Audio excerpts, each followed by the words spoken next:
Hello, how are you?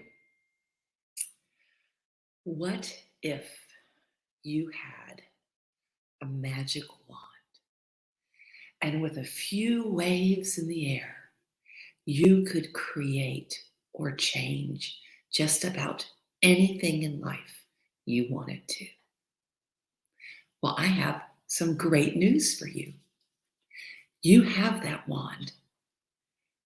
It's a pen. And the irony is that I blindly grabbed a red pen because today we're talking about editing.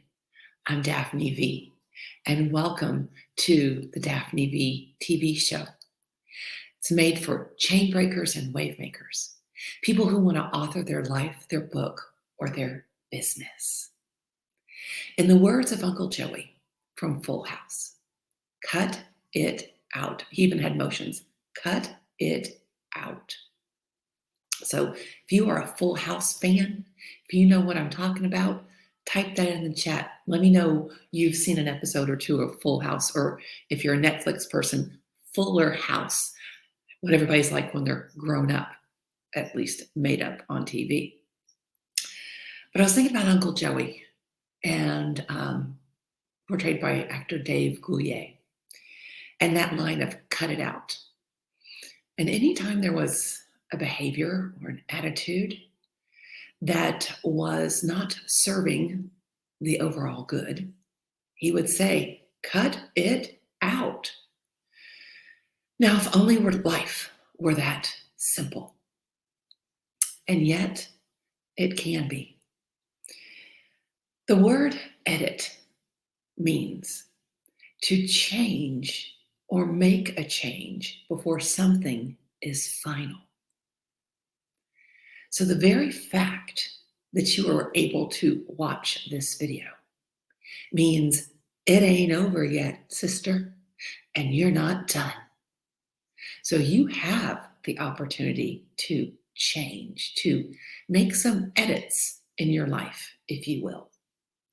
And in my favorite book, it specifically addresses this. It just uses a different word called pruning, or phrase, word, I don't know. It says, he cuts off every branch of mine that doesn't produce fruit, and he prunes branches that do bear fruit, so they will produce even more fruit.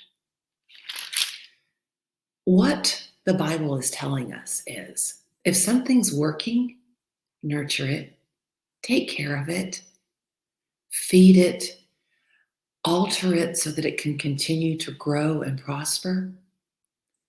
And if something's not serving you in a healthy manner to where you can grow and produce and fulfill the purpose for which you have been created, cut it out.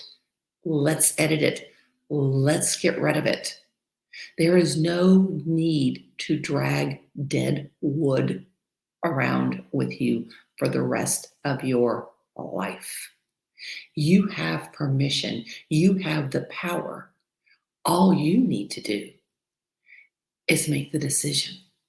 So I have 3 steps for you today on how to edit what's not serving you in your life.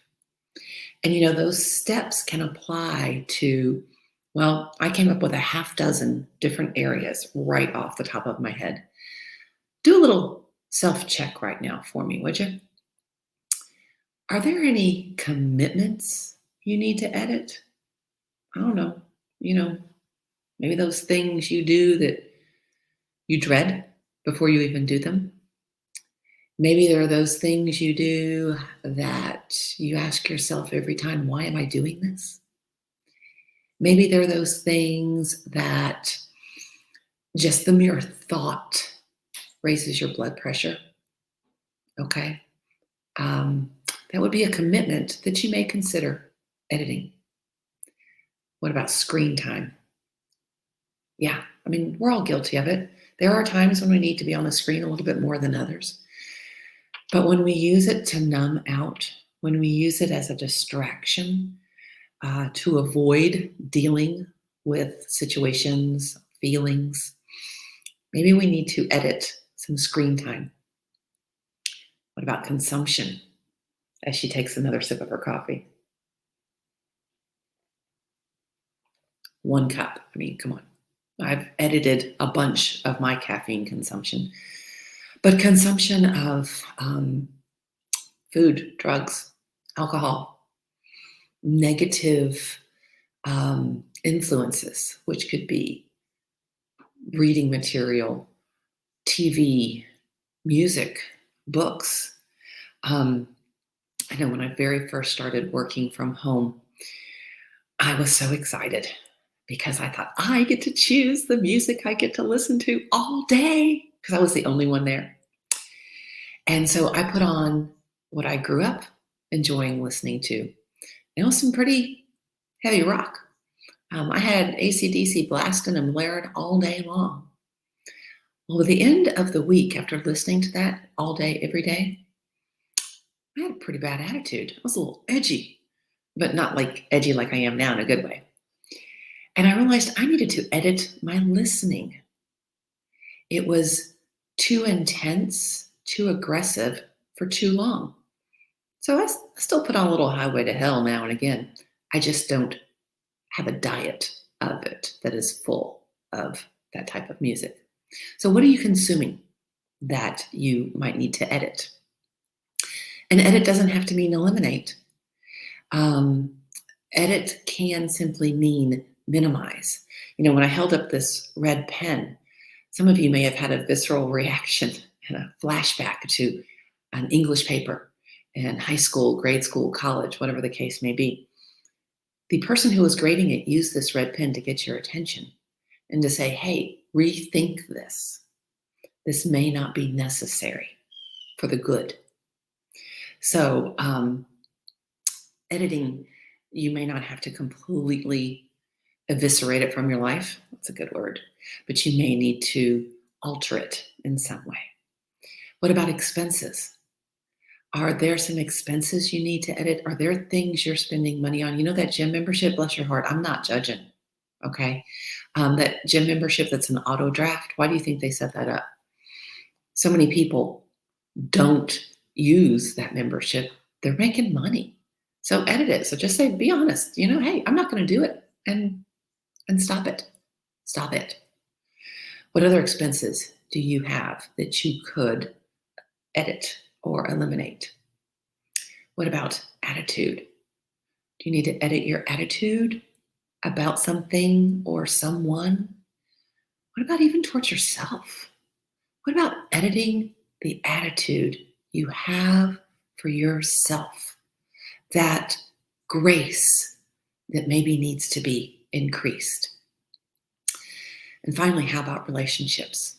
Are there some relationships that maybe you need to edit? Change the dynamic in them? It could be you just need to put an end to them. But maybe it's just a minimal exposure. You minimize, you lessen the amount of time you spend with someone or the contact you have with them, or maybe you set up some boundaries. But those are half a dozen areas in life. If you've got some areas that you think that you could benefit from editing, I'd love to see those in the comments. So I just shared commitments, screen time, consumption, expenses, attitude, relationships. I bet you can come up with some more. Something else I'd love to see in the comments is where you're watching this from. I don't know. I haven't done a check-in in a while, and so I don't know where all my peeps are at. When you see this this video, the recording, if you're watching, if you're joining me live, thank you. Hello. Let me know where you're watching this from. And so finally, here are those 3 steps on how to do an edit. Number 1, I got a little fancy. I made a banner. Okay. Number 1, decide. First of all, ask yourself, do you need to edit? I mean, your life may be rocking and rolling and it's at a good place and you don't need to cut anything out or eliminate or minimize or change anything? If so, far out. But number one is decide. Do you need an edit, or do you need to edit an area in your life? Number two, identify. If you're thinking to yourself, yeah, I could use an edit. I could just use a little freedom. I need to free up something. Okay, so step one is decide. Number two is identify. What is it that you need to edit? Is it one of those 6 areas? Is it something else? Identify what you need to edit. And then here's the bonus, and when. Okay, so making up your mind to doing it, deciding is step one. Step two is to decide what it is and when. Because just to say, I'm going to edit this, I'm going to eliminate this, I'm going to minimize it, that's good. But if you want to make it great, you're going to put a deadline, a date, a time when you're going to start. And that leads me to the third point, which is eliminate. You got to take action. My friend, thinking about it is a waste of energy. It's like having all those open tabs on your computer that you're not using. Bookmark them, close them, make them go away. Okay, you can come back to them later if they're even necessary. But you've got to decide, you've got to identify, and then you've got to take action. And if you're paying close attention, the acronym is DIE, D-I-E. Decide, identify, and eliminate. That is what we have to do. We have to die to self. We have to die to temptation, or our soul and our spirit are going to die. If we allow those things in our lives that are sucking our joy out of it to continue, well, then those things win and we don't. Now, I am all about grace and generosity and giving to others. I'm also very clear at this point in my life when I need to say no, to what I need to say no to whom I need to say no to. So when you edit, you start cutting away the extra, then you start to become more clear. And the more clear you are, the more capable you become, because the less confused you are. Clear, capable, confused. That was a little divine download just now. Think about those things.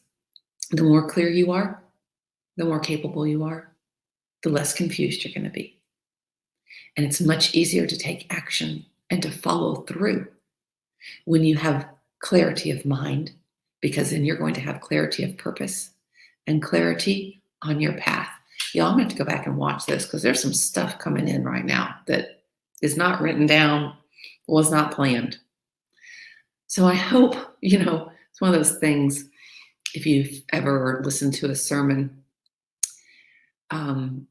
most of the time the preacher's talking to him or herself. Apparently I am this morning.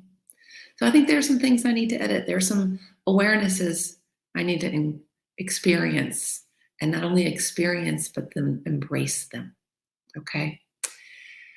So as I wrap up today, I want to encourage you that an edit doesn't have to be a bad thing. An edit can actually clear the path for good things, for great things. Maybe we need to get rid of the good in order to let the great come in. So as you have decided to take action, as you have chosen to become the author of your book, your life, your business, whatever the case may be, you're going to start breaking chains and you're going to start making waves. And what you're going to need is to give yourself permission to cut it out, permission to edit.